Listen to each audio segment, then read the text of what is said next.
खुलुमबाय बयखौबो बे समाव आङो मोनसे सुंद' आपडेट लानानै फैलायबाय रायजोफोर गुबै आपडेट थांनायनि सिगां जाय मानसिया दिनै थगायदों बड'लेण्ड लाबोनानै एबसु लानानै आगारनानै बिटिसिआव फैबाय बे मानसिया नोंखौ थगायसो कौटि कौटि थाखा जों थाखा गारबायना एबसुआव जोंसो होदो थाखाखौ आङो फंनैसो बाथ्रा बुंग्रोनो सानदों आलादा बड'लेण्ड थाखि सोमावसारनायाव बर' रायजो राजाफोरा मेङाखैमोन नाथाय सानैसो दैदेनगिरि बिथांमोनासो बर' रायजो राजाफोरनि नुनाय सिमांखौ थेर बेथेर खालामनानै BTR गोजोन गोबथासो खालामनानै लाबोबाय नाथाय BTR गोजोन गोबथा खालामनायखौबो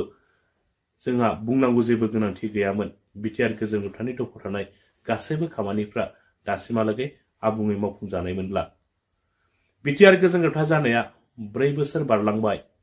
नाथाय दासिमबो BTR गोजोन गोबथानि दखल थानाय खामानिफ्रा आबुङैनो मावफुंजानायखौ जोङो बे समावहाय नुनो मोननाय जायाखै BTR गोजोन गोबथानि दखल थानाय बायदियै BTR नि सिमा बारायनाय सनितपुर डिस्ट्रिक्ट आरो बिश्नाथ डिस्ट्रिक्टनि माखासे बर' गामिफोरखौ BTR आव सोसननाय बे हाबाफारियाबो दासिमै आबुङै मावफुंजानायखौ जोङो बे समावहाय नुनो मोननाय जायाखै थांनाय दान मोननैसोनि आगोलावहाय जोङो ससियेल मिडिया एबा निउज पर्टेलफोरावहाय नुनो मोननाय जादों सनितपुर डिस्ट्रिक्ट आरो बिश्नाथ डिस्ट्रिक्टनि गं 60 बर' गामिफोरखौ BTR आव सोसनबाय होननानै ससियेल मिडिया एबा निउज पर्टेलफोरावहाय बुंबाय थानायखौ जोङो नुनो मोननाय जादों थारैनो साननो गोनां सनितपुर डिस्ट्रिक्ट आरो बिश्नाथ डिस्ट्रिक्टनि बै गं 60 बर' गामिफोरा थारैनो BTR आवहाय सोसन जामारदोंना जामाराखै जोङो फैबाय थानाय 2025 मायथाइयावसो रोखा मोनथिनानै मोनसिगोन रायजोफोर फैबाय थानाय 2025 मायथाइयाव BTC बिसायख'थि जानो थांगासिनो दङ बे BTC बिसायख'थियावहाय BTR आव गोदानै सोसनजानाय बै गं 60 बर' गामिफोरनि रायजो राजाफोरा BTC बिसायख'थियाव बाहागो लानो मोनफागोन ना मोनफाया जुदिहाय बिथांमोना BTC नि बिसायख'थियावहाय बाहागो लानो मोनफायाब्ला जोङो साननानै लादो बिथांमोना BTR आव सोसनजायाखै होननानै बिथांमोना थारैनो BTR आव सोसनजादोंब्ला फैबाय थानाय 2025 मायथाइयाव जितु BTC आव बिसायख'थि जागोन बे बिसायख'थियावहाय बिथांमोनाबो बाहागो लानो मोनफाथारनांगोन बिथांमोना BTC बिसायख'थियाव बाहागो लानो मोनफाब्लासो जोङो साननानै लानो हागोन जे बिथांमोना BTR आव सोसनजाबाय होननानै जोङो बे समावसो रोखा मोनथिनानै मोनसिगोन रायजोफोर आरो बिनि अनगायैबो सनितपुर डिस्ट्रिक्ट आरो बिश्नाथ डिस्ट्रिक्टआव गोबां बर' गामिफोर थालांबावनानै दङ BTR आव सोसनजानो गोनां नाथाय बैफोर थालांबावनाय बर' गामिफोरखौ माब्ला BTR आव सोसनबावगोन बे गोबां साननो गोनां जानानै फैदों बेराफारसेथिं हा हुनि जेंना सनितपुर डिस्ट्रिक्टआवनो गोबां दङ दासिमबो हानि फोरमान बिलाइ मोनै बर' रायजो राजाफोरा गोबां बार थगायजाबोबाय बेबायदिनो रायजोफोर दासिमबो मोनाखै सनितपुर डिस्ट्रिक्ट आरो बिश्नाथ डिस्ट्रिक्टनि माखासे बर' रायजो राजाफोरा हानि फोरमान बिलाइखौ बै हानि फोरमान बिलाइ मोनै बर' रायजो राजाफोरनो माब्ला सरकारा हानि फोरमान बिलाइखौ राननानै होबावगोन फैगासिनो दंसिनो आरो बिसायख'थिया दा बै फैबाय थानाय बिसायख'थियावहाय भट मोननो थाखायसो बिथांमोना हानि फोरमान बिलाइखौ सानैसो रायजो राजाफोरनो राननानै होफ्लालायसिगोन नामा थारैनो मा खालामनो नागिरदों मा एसे थगायजागासिनो दङ जों बर'फोरा जोंनि बर'नि माखासे दैदेनगिरिफ्रा BJP सरकारजोंनो थानानै खामानि मावगासिनो दङ नाथाय दिनै BJP सरकारखौ सापर्ट खालामसेयावबो BJP जों थानानै खामानि मावसेयावबो सरकारजों थगायजायोब्ला अब्ला साननानै नायदो बेसे दुखुनांथावना बबे लामाजों आगान होगासिनो दङ जोंनि बर' हारिनि दैदेनगिरिफ्रा दिनै सरकारजों थानानै खामानि मावसेयावबो सरकारखौ गोजोननाय जासेसेयावबो सरकारजों मावनानै होजायैया बेसे लासिंसिं नङा होमबा रायजो राजाफोरनिफ्राय भट बिनानै होबाय देरहा होबाय बोरैथो माथो दासिमबो मावनानै होआखै हा हुनि जेंनाफोरखौ मानो दासिमबो सुस्रांनानै होआखै आरो माखासे बर' गामिफ्राथ' OLF एरिया गोलैयो होननानै हायानो सुजानानै गालांजाबावाखै GPX खालामजायाखै OLF एरिया गोलैयो होननानै दा बैसोरनि हा हुनि जेंनाखौ माब्ला सुस्रांनानै होगोन खुगाजोंल' बुङो नाथाय दासिमबो खामानिफोरखौ आबुङैनो मावफुंजोबनानै होनो हानायखौ जोङो बे समाव नुनो मोननाय जायाखै आंनि साननाय रायजोफोर जों रायजो राजाफोरखौ थगायगासिनोसो दङ बिथांमोना बे आंनि साननानै मोननाय थगायगासिनोसो दङ बिथांमोना दिनै बिथांमोना थगायामोनब्ला बिथांमोना सैथो बाथ्रा बुंनायमोनब्ला दिनैसिम आबुङैनो मावफुंजाजोबसिगौमोन सरकारा थगायदों नाथाय जोंनि बर' हारिनि दैदेनगिरिफ्राबो जों रायजो राजाफोरखौ थगायगासिनो दङ बे गोबां साननो गोनां जानानै फैदों स' रायजोफोर बांद्राय बुंब्लाबो दाय जागोन आं फैबाय थानाय समाव आरो आं लाबोबावगोन हा हुनि जेंनानि सोमोन्दै माखासे रायजो राजाफोरजों मोगा मोगि लागोन आं बिथांमोना मा बुङो दा बे समाव नोंथांमोना खोनासंनानै लादो दिनै BTR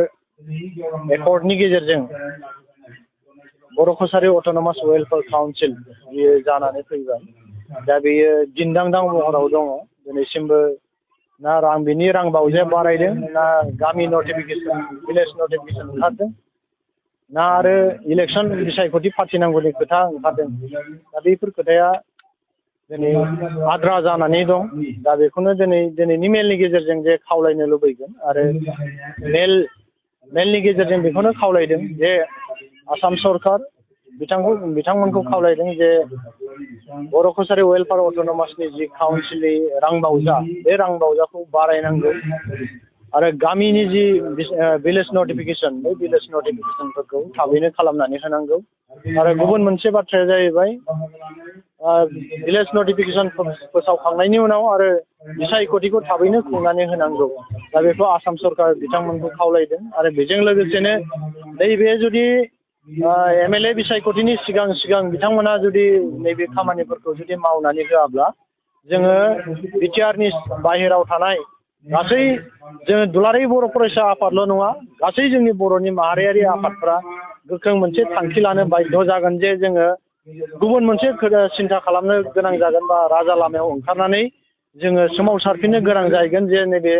जोंनि बर' वेलफेयार अट'नमास काउन्सिलनि रां बावजा आरो गामि सोसननाय दानख'नाय आरो बिसायख'थि फाथिनांगौखौ थाबैनो जुदि नैबे MLA बिसायख'थिनि सिगां जुदि आसाम सरकारा खालामनानै होआ अब्ला जोङो गासै बर'नि माहारियारि आफादफ्रा ज' जानानै जोङो राजा लामायाव ओंखारनानैबाबो जोङो हाबाफारिखौ लानो गोनां बायद' जायो। खुलुमबाय नोंथांमोनाथ' BTCनि बायह्रायाव दङ आरो BTC बा BTR माला हाबगोनसो होनदों दाबो हाबाखै नाथाय असे माने बर'नि सेन्टिमेन्टआ जोंनि बै नन BTCनि बायह्रायावसो दं जायफ्रा माने BTCनि बायह्रायाव बर'फोर गोबांथार दं जेरै बिश्वनाथ गफुर हलंगि बेहाय थानाय बर'फ्रा ओरैबायदि माने सेन्टिमेन्ट दं बर' हारिनि थाखाय नोंथांमोनहा जोबोद मोजां खामानि मावगासिनो दं दाबो गावनि राव हारिमु बेखौ बावाखै जोंनाव नाय नोङो जेनेबा नों BTCनि बा BTRनि आन्दारावनो बाक्साफोर डिस्ट्रिक्टआव गोबांथार न'खरफ्राव बर' रावखौ रायलायला आरो जोंनि क'क्राझार टाउनावबो दङ मोनसे मोननै फेमिलि बिसोर बिराद दुगा गावनि गथ'फोरखौ बर' राव फोरोंला एसामिससो रायलायो न'खरावनो बर'लेण्डनि केपिटेल होनो क'क्राझारखौ अब्लाबो माने मोनसे मोननै न'खर दङ बिसोर बिराद दुगा माने एसामिस रावसो फोरोङो गथ'फोरखौ बर' राव फोरोङा नाथाय नोंथांमोनहा BTC बा BTRनि बायह्रायाव थानानैबाबो दिनैहाय नोंथांमोनहा बर'नि हारिमु राव बेखौ फोथांनानै दं आरो दिनैहाय बे जंगल रिजर्ट बेनि लन्चिं प्रग्राम जादों गोबांथार माने मोसानाय खननाय रंजानाय सोलिगासिनो दं जानाय लोंनाय जादों बेनो जाहैबाय अरुणाचल आसाम बर्डार बेयो हलंगिनि साखाथि सनाजुलि होननाय जायगायावहाय बेबो BTC एरियायाव गोलैयोदां आंनि मथेबा आं मोजाङै मिथिया दानि बे BTRनि गोदान सिमा बाहाय गोलैगोन ना नाथाय जों दाबो मिथिया माला गोलैगोन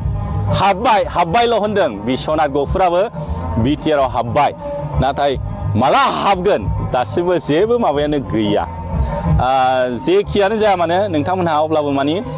दासिमबो बर'नि राव हारिमुखौ गाराखै बर'नि सेन्टिमेन्टआ दं बाहाय फैदों आरो गोबांथार बर'फोरखौ लोगो मोनदों आङो फैनानै राइडआव फैदों ना मोजां सनाजुलि बे जेनेबा बे एरियायावथ' जोंनि बर'आनो नालाय बर'फोरजों बर' गामि गोबां दं बे सनाजुलि अरुणाचल बे जंगल रिजर्ट लाबोनाय माने जोंनि बर'फ्राबो डेभेलप जानाय गोबांथार मानसिफ्रा बाहाय खामानि मोनगोन आरो गोबांथार टुरिस्टफ्रा बाहाय थाफैगोन आरो बेरायनो गाइड नांगौ जागोन बेनि थाखायनो आङो खावलायो जोंनि बर' हारिनिफ्राय जोङो टुरिजम डिपार्टमेन्टखौबो इम्परटेन्ट होनांगोन